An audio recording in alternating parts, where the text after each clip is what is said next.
basically, Hamilton and Verstappen had another on-track crash. Verstappen was in second behind Ricciardo.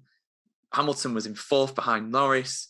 Verstappen stopped, did his one stop, had a horrible pit stop, 11 seconds, I think it was, dropped in behind a bunch of cars. So Mercedes said, right, let's pit Hamilton, let's get him out there. But they too had a slow stop, not as slow as Verstappen, but a slow stop.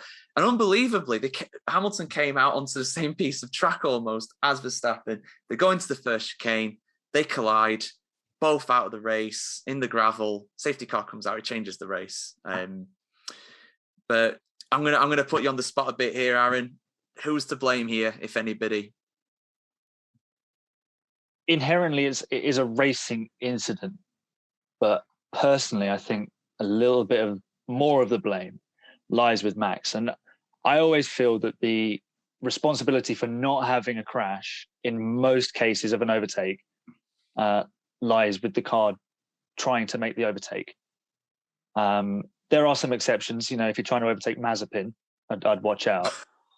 So, they came out side by side when Hamilton came onto the racing line, and Lewis left him space, and Max was well within his rights to go for the move around the outside of the first corner.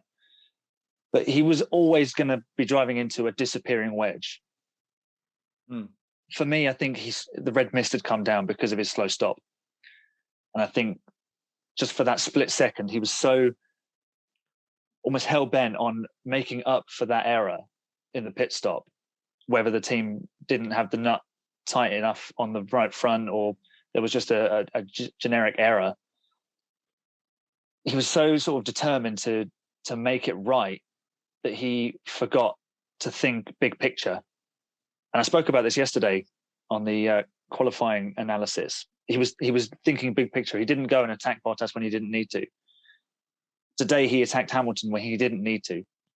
If he'd squared up the car, because Hamilton was tucked up behind Norris, he could have got a really good run down to the Della Roggia chicane and made a very clean pass. And then that would have put Hamilton in a tough position. Ultimately, I think the stewards will deem it a racing incident, but I think Max has to go and reassess how he's going to go into combat a little bit, because that could have been a lot worse than it was.